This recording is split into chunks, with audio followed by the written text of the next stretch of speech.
पितामह भीष्म, महाभारत के महानायक, जिन्होंने भगवान कृष्ण को कृष्ण के रूप में पहचाना ही नहीं परंतु उनको प्रतिष्ठित भी किया। कई गुण बताए उन्होंने भगवान कृष्ण के कि कृष्ण भगवान क्यों हैं। एक बार फिर से उनका श्रवण करेंगे। पिछले 2-3 दिन से इनकी चर्चा कर रहे हैं। तो क्या कहते हैं भीष्म पितामह, हम जानते हैं, मानते नहीं, हम जानते हैं कृष्ण ही समस्त लोगों की उत्पत्ति और विनाश के कारण हैं। इन्हीं द्वारा ये चराचर विश्व रचा गया है। यही अव्यक्त प्रकृति कर्ता सर्वभूतों से परे सनातन ब्रह्म है। यही सबसे बड़े पूजनीय हैं और जगत के सारे सद्गुण इन्हीं में प्रतिष्ठित हैं। ये सब बातें उन्होंने, ये सब गुण, ये सब लक्षण उन्होंने श्री कृष्ण के बताए, जिससे कि उनकी प्रतिष्ठा अवतार के रूप में सब राजाओं के मध्य में हुई। अब कई राजा वहां पर ऐसे थे जिनको ये बातें अच्छी नहीं लगी। क्यों अच्छी नहीं लगी?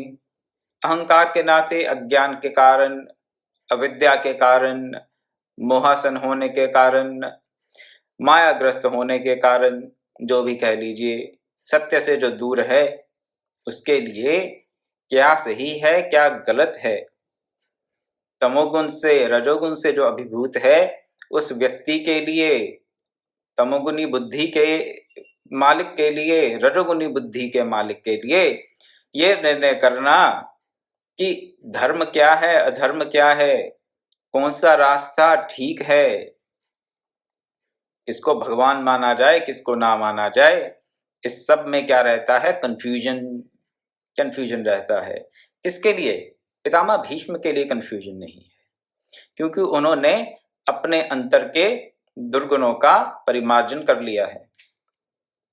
किसी प्रकार के काम, क्रोध, लोभ, दंभ, मद, अहंकार, राग, द्वेष आदि से वो पीड़ित है नहीं। मन के जितने रोग हैं उन्होंने उनका परिमार्जन, निवारण किया हुआ है। इसलिए वो स्पष्ट रूप से देख सकते हैं, और ये इसलिए कहते हैं कॉन्फिडेंस के साथ, पूरे आश्वासन के साथ कह सकते हैं वो कि श्री कृष्ण ही भगवान हैं। अब जो जो यहाँ पर इन्होंने भगवान के गुण गिनाए उनकी चर्चा करेंगे, परंतु उससे पहले एक बात का थोड़ा विचार करेंगे कि अगर हमारे पास अपनी बुद्धि नहीं है ये निर्णय करने के लिए कि क्या किया जाए, कौन सा मार्ग चुना जाए, किसको भगवान माना जाए, किसको नहीं, अगर हमारी बुद्धि अभी सतोगुण में प्रतिष्ठित नहीं हुई, अगर हमारी बुद्धि में, हमारे मन में कई प्रकार के विकार हैं, किसके चलते? विकार हैं तमोगुण और रजोगुण के चलते। तो क्या होगा, क्या स्थिति होती है? यही नहीं, रजोगुण और तमोगुण की ही बात नहीं है, सतोगुण में प्रतिष्ठित व्यक्ति के लिए भी धर्म का निर्णय करना कठिन होता है। असंभव नहीं तो कठिन तो होता ही है, असंभव सा जान पड़ता है। महाभारत का ही एक प्रसंग है, आप जानते होंगे कि यक्ष और युधिष्ठिर के बीच में संवाद हुआ था। संक्षेप में थोड़ी सी इसकी भूमिका बता दूं, थोड़ी बैकग्राउंड बता दूं। पांचों पांडव वन में थे। वन में क्यों थे? क्योंकि राज्य से निकाल दिए गए थे और सबको प्यास लगी तो एक एक करके सभी पांडव जाते हैं जल लेने के लिए। धर्मराज यक्ष के रूप में उस सरोवर के पास जहां से पांडव जल लेने जाते हैं वहां पर विराजमान होते हैं यक्ष के रूप में और चेतावनी देते हैं कि इस जल को मेरे प्रश्नों का उत्तर दिए बिना मत पियो। एक एक करके सब पांडव आते हैं, कहते हैं कि हमें तो बहुत प्यास लगी है, पहले पानी पी लें, उसके बाद ये कौन बोल रहा है, क्या बोल रहा है, क्या प्रश्न करता है, वार्तालाप बाद में करेंगे। इतनी प्यास लगी थी उन सबको कि उनसे रहा नहीं गया। कहते पहले जल पी लें, फिर सुनेंगे कौन क्या कह रहा है, कहाँ से आवाज आ रही है और क्या प्रश्न करता है, जो भी है बाद में देखेंगे। लेकिन उस जल को पीने से युधिष्ठिर को छोड़कर एक एक करके सभी पांडव वहां पर अचेत हो गए। अचेत क्या, महाभारत में लिखा है कि मृत्यु को ही प्राप्त हो गए। फिर वहां पर आते हैं युधिष्ठिर, देखते हैं मेरे सब भाई अचेत पड़े हैं, मृत प्राय पड़े हैं वहां पर धरती पर। उनको भी आवाज आती है। युधिष्ठिर थे धर्मराज।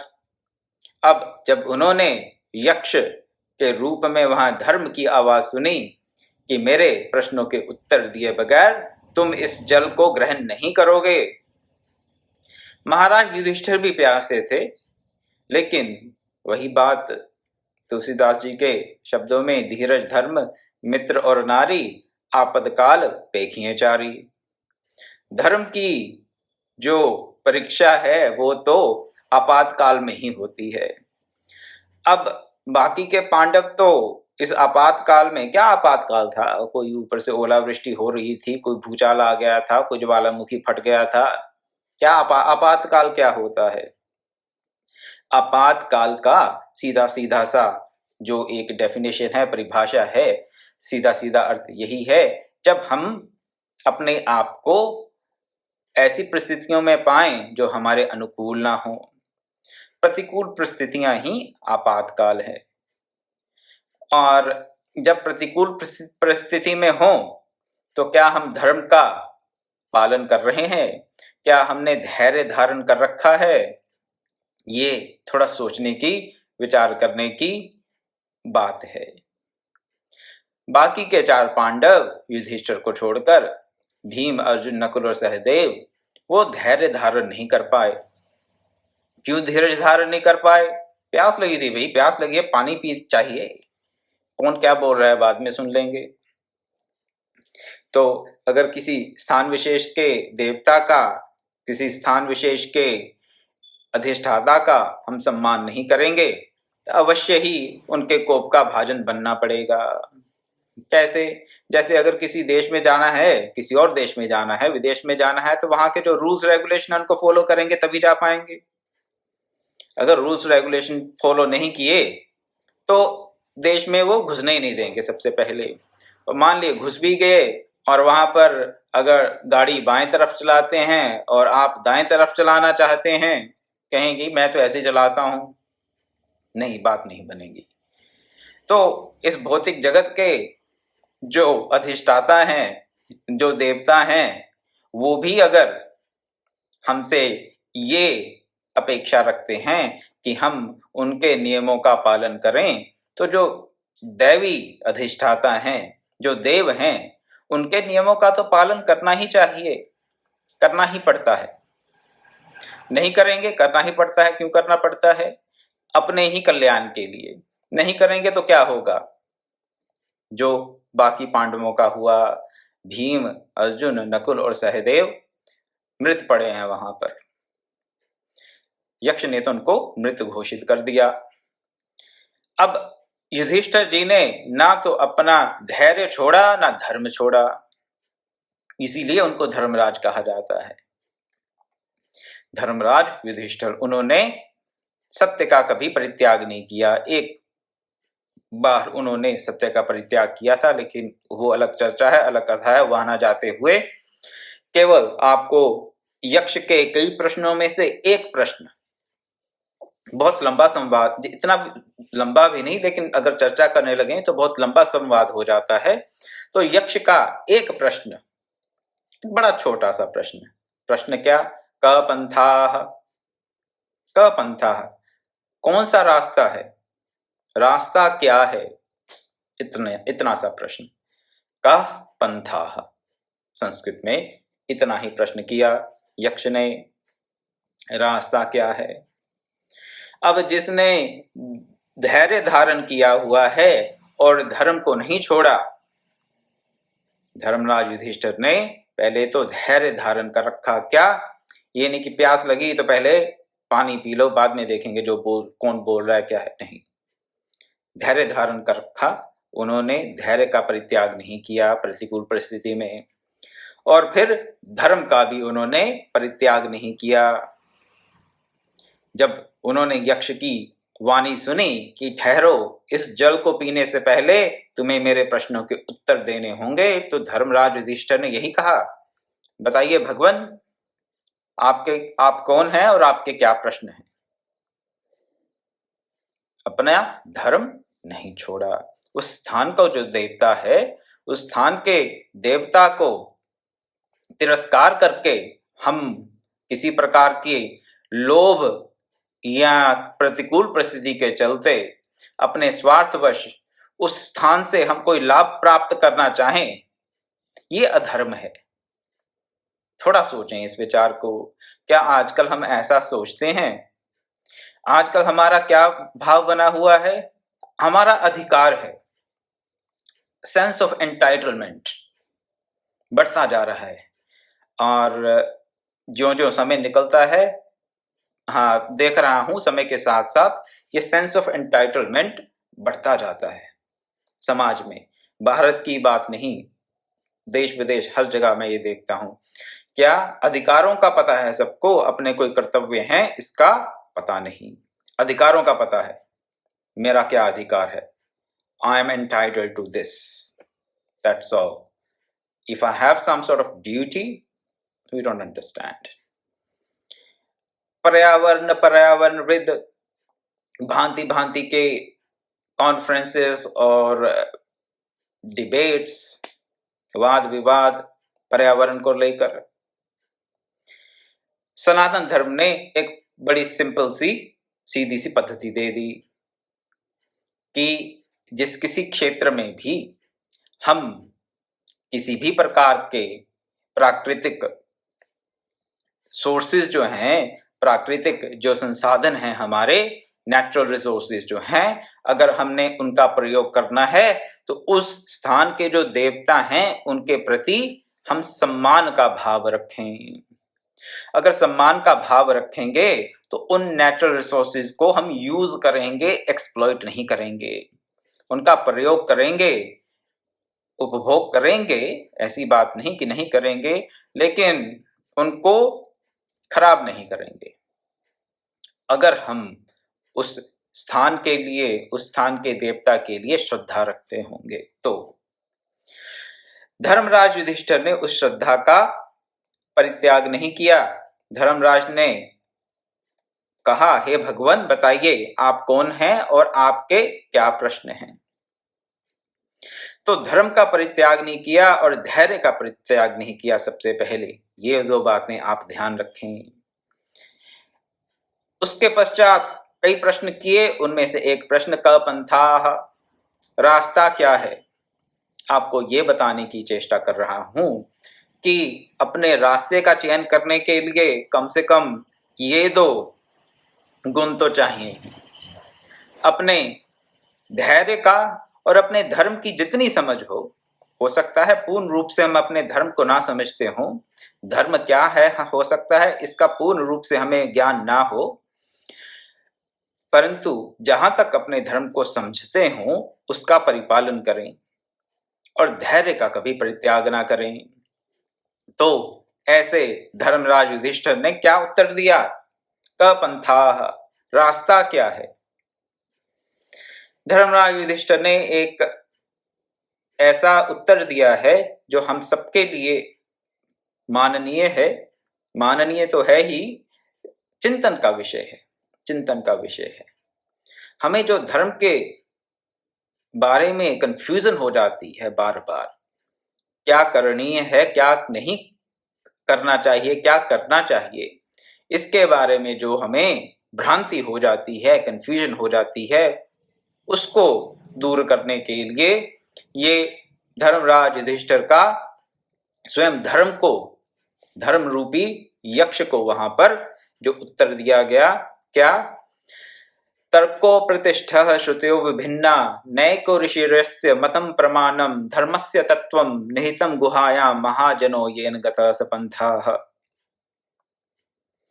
आप कहेंगे ठीक है, हमें अगर ये पता करना है कि कौन सा किस रास्ते का चयन किया जाए, तो हो सकता है तर्क से कर लें, लॉजिक यूज करें, and with logical conclusion we can find out which way is the best for us. लेकिन यहां पर तो लॉजिक किसे, जिसे कि आजकल की भाषा में हम साइंटिफिक कह देते हैं, साइंटिफिक, लॉजिकल, और you can call it that it makes sense, common sense कह दीजिए। कॉमन सेंस तो खैर बड़ी नीचे की चीज है, लेकिन फिर भी बहुत से लोग हम में से कॉमन सेंस के अकॉर्डिंग ही चलते हैं। लेकिन किसी भी प्रकार का लॉजिक, किसी भी प्रकार का जो तर्क है, उसकी प्रतिष्ठा नहीं है। प्रतिष्ठा क्यों नहीं है?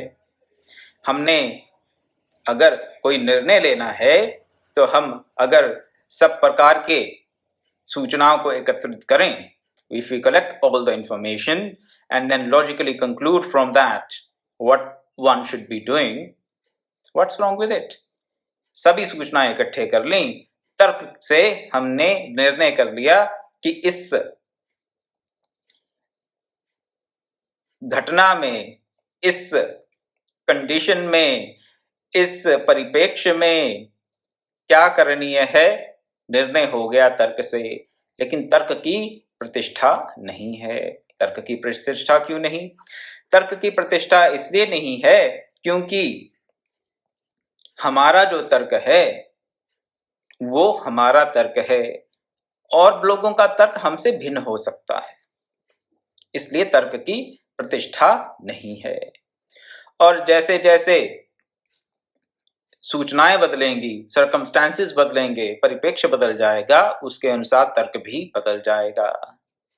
जो तर्क आज से 200 वर्ष या 500 वर्ष पूर्व प्रतिष्ठित था वो आज प्रतिष्ठित नहीं है। मैं बहुत से उदाहरण दे सकता हूं, लेकिन मैं उदाहरण में नहीं जाऊंगा। तर्क की प्रतिष्ठा नहीं है। तर्क का परित्याग कर दें ऐसा मैं नहीं कह रहा, लेकिन केवल तर्क से हम हमें सदा सर्वदा निर्णय कर लें कि कौन सा मार्ग हमारे लिए अनुकरणीय है, ये संभव नहीं।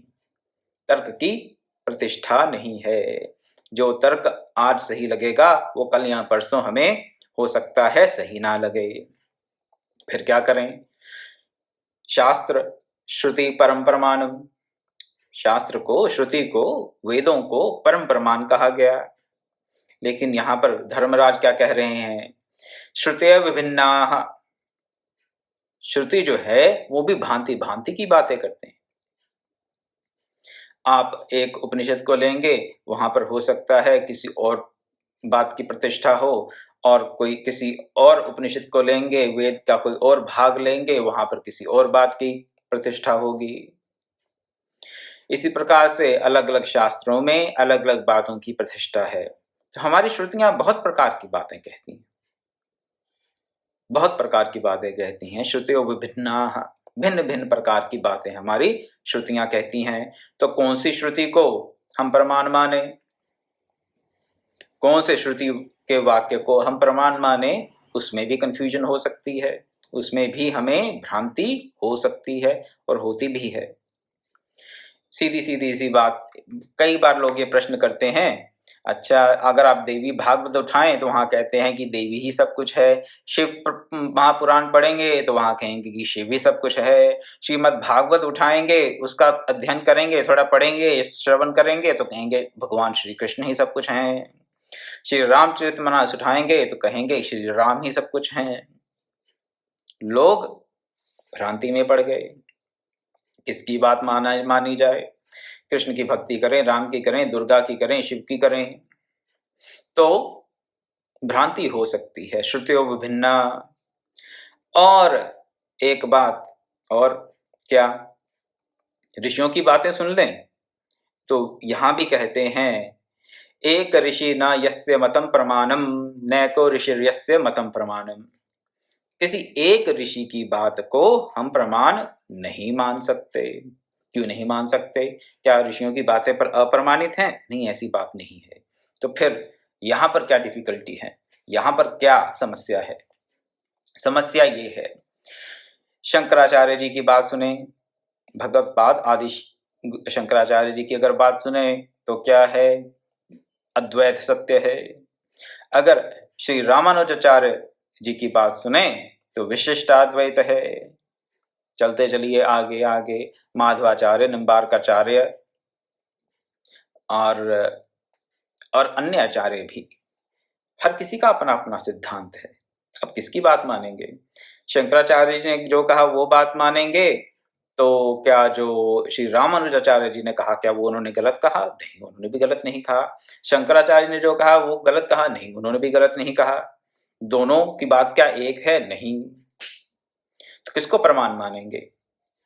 हाँ, लोग क्या कर लेते हैं, करते हैं ज्यादातर, हम इस संप्रदाय के हैं तो इस संप्रदाय के हमारे ये गुरु हैं, हम रामानुज संप्रदाय के हैं या रामानंद संप्रदाय के हैं या शंकराचार्य जी के संप्रदाय से हैं हम, तो उसकी बात को हम प्रमाण मानते हैं।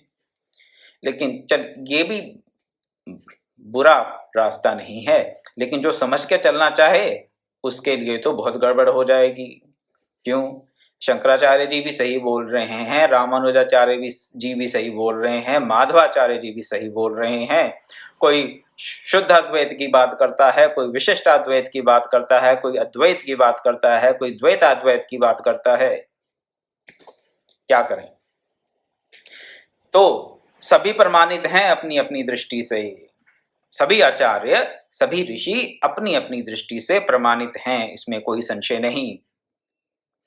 लेकिन जिसने अपना रास्ता चयन करना है, क पंथा, कौन से मार्ग से जाएं, कौन से मार्ग से पे चलें, किस मार्ग का चयन करें, उसके लिए फिर कंफ्यूजन। तो तर्क की प्रतिष्ठा नहीं, श्रुतियां अलग अलग बात कह रही हैं और किसी एक ऋषि के बात को, किसी एक आचार्य की बात को ही प्रमाण मान लें और बाकियों को छोड़ दें, ये भी ठीक नहीं जान पड़ता। आगे फिर धर्मराज क्या कहते हैं? धर्मस्य तत्वं निहितं गुहायाम महाजनो येन गथा सपंथाः। धर्म का जो तत्व है, धर्म का तत्व जो है वो इतनी आसानी से समझ नहीं आता। गुहा में छिपा है, गुफा में छिपा है। गुफा कौन सी? कोई हिमालय की कोई गुफा है जहां छुपा है? धर्मस्य तत्वम निहितम गुहायाम, धर्म का तत्व कहाँ है, कहाँ निहित है? गुफा में। कौन सी गुफा में? यहां है गुफा वो। इस खोपड़ी के बीचों बीच एक गुफा है, उसमें धर्म का तत्व छिपा है। तो क्या करें? सर्जरी करके उसको बाहर निकाल लें धर्म तत्व को। किसी न्यूरोसर्जन के पास जाएं, कहें हमारे ब्रेन के मिडल में धर्म का तत्व छुपा है, आप उसको निकाल लीजिए सर्जरी करके। नहीं, ये बात नहीं है। अपने बुद्धि का प्रयोग करें। इसका जो अर्थ है वो यही है, धर्मस्य तत्वम निहितम गुहायाम।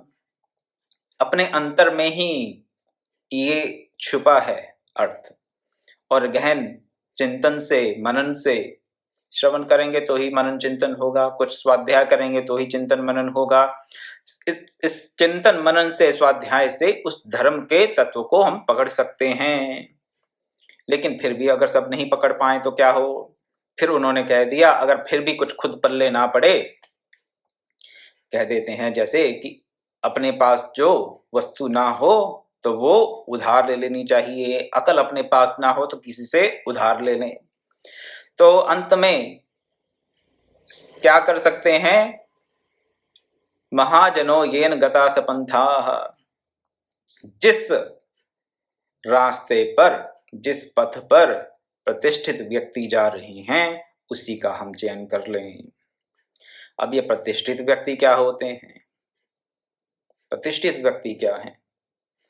आजकल अगर आप प्रतिष्ठित व्यक्ति देखेंगे तो नेता और अभिनेता और ये जो खिलाड़ी हैं वही प्रतिष्ठित व्यक्ति हैं। किसकी प्रतिष्ठा है आजकल समाज में? आप देख लीजिए जरा। नेता, अभिनेता, गायक और खिलाड़ी, यहाँ तक ही मैं जानता हूँ, हो सकता है इनके अलावा कोई और भी किसी और क्षेत्र के लोगों की भी प्रतिष्ठा हो जो मेरे संज्ञान में ना हो। तो क्या ये जो प्रतिष्ठित व्यक्ति हैं इनके मार्ग का चयन कर लें? हाँ, करते हैं लोग, यही करते हैं। क्या करते हैं? अच्छा, जो एक्टर एक्ट्रेस अच्छा लगता है उसके जैसा बाल बना लेंगे, उसके जैसा, हाँ उसने ऐसा कपड़ा पहना था हम भी ऐसा कपड़ा पहनेंगे। तो ऐसा करते हैं। लेकिन वो तो भौतिक जगत की बात है। धर्म के तत्व को जानने के लिए प्रतिष्ठित कौन है? पितामह भीष्म प्रतिष्ठित हैं। ये द्वादश प्रधान भक्त प्रतिष्ठित हैं। तो इन्होंने जो किया, जैसे किया, हम उसका अनुकरण कर लें। ये कौन कह रहा है? युधिष्ठिर महाराज कह रहे हैं यक्ष को। यक्ष कौन है? स्वयं धर्म ही। धर्मराज युधिष्ठिर के जो पिता हैं, धर्मराज युधिष्ठिर के जो पिता हैं धर्म, वही यक्ष रूप में आकर उनसे प्रश्न कर रहे हैं, बता रहे हैं कि धर्म को जानने के लिए बहुत कुछ कर लें, फिर भी हो सकता है कोई बात पल्ले ना पड़े। तो क्या करें? अपना दिमाग काम ना करे, अपनी बुद्धि काम ना करे, तो बुद्धि को उधार ले लें, प्रतिष्ठित व्यक्ति का अनुकरण करें। हमारे लिए प्रतिष्ठित व्यक्ति कौन है? धर्म मार्ग पे चलने वाले व्यक्ति ही हमारे लिए प्रतिष्ठित हैं। अपने गुरु संतजन प्रतिष्ठित हैं। लेकिन यहां पर भी कई बार कंफ्यूजन हो जाती है, किसकी प्रतिष्ठा मानी जाए? द्वादश प्रधान भक्तों की हम प्रतिष्ठा मानकर यहां पर उनके चरित्र का श्रवण कर रहे हैं। अभी कुछ समय पहले बात हो रही थी किसी से, तो कह रही थी, हाँ बहन जी अपनी, कि हमसे कोई बहस रहा था कि महाभारत घर नहीं रखनी चाहिए। क्यों? घर में महाभारत रखोगे तो महाभारत होती रहेगी। जिस महाभारत को पंचम वेद कहा गया, उसका इतना तिरस्कार, अगर उसका इतना तिरस्कार करेंगे तो हम क्यों नहीं अधोगति में जाएंगे? अवश्य जाएंगे। अब तो ये मैं नहीं जानता कौन से संत पुरुष, कौन से महात्मा कहते हैं कि महाभारत घर नहीं रखनी चाहिए, परंतु ये तो मुझे मालूम है कि इस बात का बहुत प्रचलन है उत्तर भारत में कि महाभारत घर पे नहीं रखनी चाहिए। अपने पंचम वेद का तिरस्कार करके हम धर्म को अपना लें, कैसे संभव है? लेकिन ऐसी ऐसी भ्रांतिपूर्ण धारणाएं हमने बना ली हैं, जिसके चलते धर्म के मार्ग से हम दूर दूर होते जाते हैं। जितना प्रयास करते हैं कीचड़ के में दलदल में उतना ही धंसते जाते हैं। तो द्वादश प्रधान भक्तों की ये जो कथा का श्रवण कर रहे हैं, हम इसीलिए कर रहे हैं कि हम इन महाजनों ने जिन मार्ग का चयन किया, उस मार्ग को हम अपना लें। उस मार्ग को अपनाएंगे तो कल्याण के भाजन अवश्य बनेंगे, अवश्य कल्याण के भाजन बनेंगे। तो यहां पर जब पितामह भीष्म कह रहे हैं कि श्री कृष्ण ही भगवान हैं, वो तो जानते हैं। अल्प बुद्धि लोग, तमोगुण से अभिभूत लोग, रजोगुण से अभिभूत लोग, अल्प ज्ञानी लोग नहीं जानते, तो क्या करें? पितामह भीष्म की बुद्धि को प्रमाण मान लें। महाजनो येन गता सपंथाः। तो पितामह भीष्म ने कह दिया कि चलो श्री कृष्ण भगवान है, अपने समझ के बाहर की बात है ये कि श्री कृष्ण भगवान है कि नहीं है, तो उनकी बात को हम मान लेते हैं। लेकिन सब मानते नहीं, लड़ने झगड़ने पे उतारू हो जाते हैं। यहां तक कह देते हैं कि इस बुढ़े को पकड़ के काट डालो, मार डालो इसे। एक खोलते हुए कढ़ाई में, खोलते हुए तेल से भरी हुई कढ़ाई में इसको डालकर जला डालो, इसकी जीवन लीला समाप्त कर लो, ये बहुत बकबक कर रहा है। ऐसा कहने वाले राजा भी थे वहां पर। तो अगर तो कुतर्क करेंगे, धर्म को अपनाएंगे, तो उन महाजनों का क्या करेंगे? हम तिरस्कार करेंगे। और खुद की समझ ना हो, दूसरे से उधार ना लें, तो फिर कल्याण कहां से होगा? नहीं हो सकता। यहां तो अपनी बुद्धि हो कि प्रतिष्ठित हम कर सकें खुद कि श्री कृष्ण भगवान हैं, भगवान के क्या गुण हैं और वह भगवान क्यों हैं। लेकिन अपनी समझ से परे की बात है, तो जो इस बात का निर्णय कर सकता है, जो खुद जानता है, उसकी बात मान लें। उसकी भी बात ना माने, खुद पता ना हो, तो क्या होगा? वही होगा जो शिशुपाल का हुआ और बाकी राजाओं का हुआ। ना तो उनको जगत में प्रतिष्ठा मिली और ना ही उनको भगवत चरणों की भक्ति ही प्राप्त हुई। कुतर्क से बचें। कुतर्क जहां तक करते रहेंगे वहां तक हम दुर्गति को प्राप्त होते रहेंगे। कुतर्क को आजकल क्या कह रहे हैं हम लोग?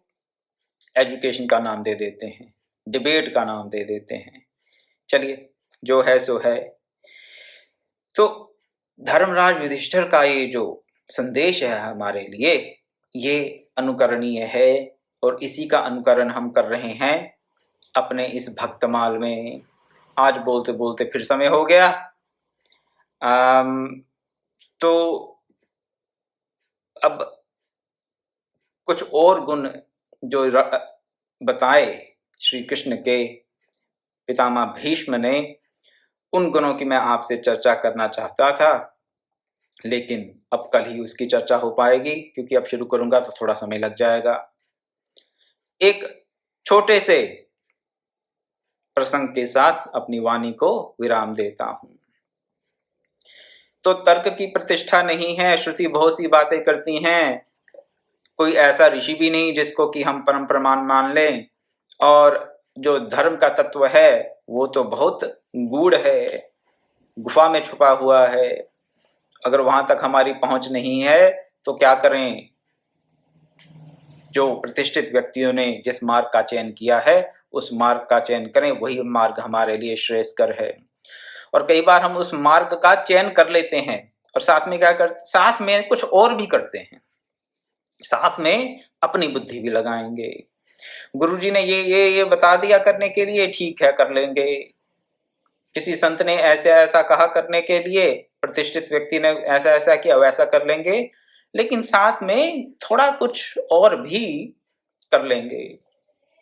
क्यों ना करें भाई? हम we are free beings, we are free people, why can't we choose ourselves? ऐसी धारणा है ना आजकल। तो हम वी ऑल आर इंडिविजुअल्स हैं, we can choose our own ways, and whatever our choosing is, it's my life and I want to live my own way. ये जो तथाकथित स्वतंत्रता है, इंडिविजुअलिज्म जो है, व्यक्तिवादी स्वतंत्रता जो है, ये महान प्रतंत्रता का कारण बन रही है। देखने में स्वतंत्रता लगती है लेकिन महान प्रतंत्रता का कारण बनती है। कैसे? संत एक प्रसंग सुनाते हैं, छोटी सी कथा है, आपके सामने रखता हूं। किसी गांव में बाढ़ आई तो क्या हुआ? बाढ़ में उनको लगा कि एक बड़ा सुंदर सा कालीन, कारपेट पानी में बहता जा रहा है। एक कालीन, एक कारपेट पानी में बहता जा रहा है। एक व्यक्ति के मन में आया कि देखिए, ये तो पानी के साथ ये तो बह ही जाएगा, कहाँ जाएगा, किसी के काम आएगा नहीं, और बड़ा सुंदर वस्त्र लग रहा है, तो मैं जाकर इसे पकड़ लेता हूं। बड़ा मखमली वस्त्र लग रहा है दूर से देखने में। व्यक्ति गया, बाढ़ के पानी में तैरना जानता था। अपने शारीरिक बल पे उसे अभिमान था कि हाँ, मैं बहूंगा नहीं पानी में, मैं वस्त्र को पकड़ के बाहर आ जाऊंगा, उस कालीन को, उस कारपेट को पकड़ के मैं बाहर आ जाऊंगा। गया तो जो दूर से कालीन दिख रहा था वो वास्तव में एक भालू था। भालू के जो शरीर पे बाल से रहते हैं वही कालीन के रूप में उनको दूर से दिख रहे थे। अब भालू के पास गया तो भालू ने पकड़ लिया। जो गांव के दूसरे लोग देख रहे थे वहां पर, उन्होंने कहा, क्या तूने कालीन को पकड़ लिया? कालीन तेरे हाथ में आ गया? तो बोला, भैया ये कालीन मैंने क्या पकड़ा, इस कालीन ने तो मुझे पकड़ लिया है, मुझे पकड़ लिया है। तो कई बार हमारे मन में अपने धर्म के मार्ग पे चलना चाहते हैं, मानते हैं कि ये मार्ग प्रतिष्ठित है, प्रमाणित है, गुरु प्रदत्त मार्ग है, गुरु प्रदत्त साधना हमारे पास उपलब्ध है, उसे करना चाहते हैं, करते भी हैं, लेकिन साथ साथ में क्या करते हैं, चलो ये भी थोड़ा बहुत साथ में अपना भी थोड़ा गोलमाल कर लेते हैं। ये जो कालीन पानी में बहता जा रहा है इसे भी पकड़ लेते हैं। ये जो भी वाला चक्कर हो जाता है, ये हमें उस भालू की तरह ले डूबता है। तो भी से बचें, भी से बचें। भी से यहाँ अर्थ ये है कि जो विकल्प हम ढूंढ लेते हैं, संकल्प करते हैं और संकल्प के फिर 50 विकल्प हमारे पास उपलब्ध हो जाते हैं। कैसे? अपने कुतर्कों से ये भी कर लेते हैं। इसमें करने में क्या है? कालीन पकड़ने गया व्यक्ति फंस गया वहां पर, अपनी जीवन लीला का अंत उसने वहीं पे होता देख लिया, भालू खा गया उसे। तो ये छोटे छोटे जो लोभ हैं, कि हम अपनी साधना कर रहे हैं लेकिन साथ कुछ भी हो सकता है, किसी प्रकार की कामना हो सकती है, किसी प्रकार का लोभ हो सकता है, क्रोध में आकर कोई ऐसा उचित अनुचित हम कार्य कर सकते हैं, वो हमें ले डूबता है। साधना नदी के किनारे पड़ी की पड़ी रह जाती है। तो इससे भी बचें। तो प्रतिष्ठित व्यक्तियों का हम अनुकरण अवश्य करें, परंतु उसके साथ साथ ये जो व्यक्तिवादी स्वतंत्रता है, इंडिविजुअलिस्टिक लाइफस्टाइल जो है हमारा, वो भी हमारे पतन का कारण बन जाता है, पतन का कारण बन जाता है। तो शास्त्र प्रमाण हैं, ऋषि प्रमाण हैं, वेद प्रमाण हैं, तर्क से भी हम उस परम तत्व के सन्निकट जा सकते हैं। अपनी बुद्धि में, बुद्धि रूपी गुहा में जो धर्म का तत्व है उसे भी प्राप्त कर सकते हैं। लेकिन इन सब में कंफ्यूजन की संभावना रहती है, भ्रांति की संभावना रहती है।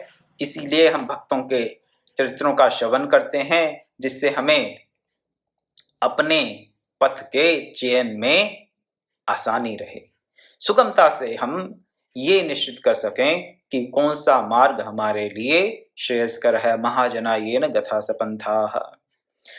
तो जैसे भीष्म जी ने वहां कहा कि श्री कृष्ण ही भगवान हैं, इस प्रकार से और कोई प्रतिष्ठित व्यक्ति जो हमें दिखाता है, सिखाता है, जिससे हमें जो प्राप्त होता है उसे हम ग्रहण करें और अपनी बुद्धि को का सदुपयोग करें, दुरुपयोग ना करें। तो बहता हुआ कालीन पकड़ने का लोभ हमारे मन में ना आ जाए। अपनी बुद्धि को सतर्क रखें।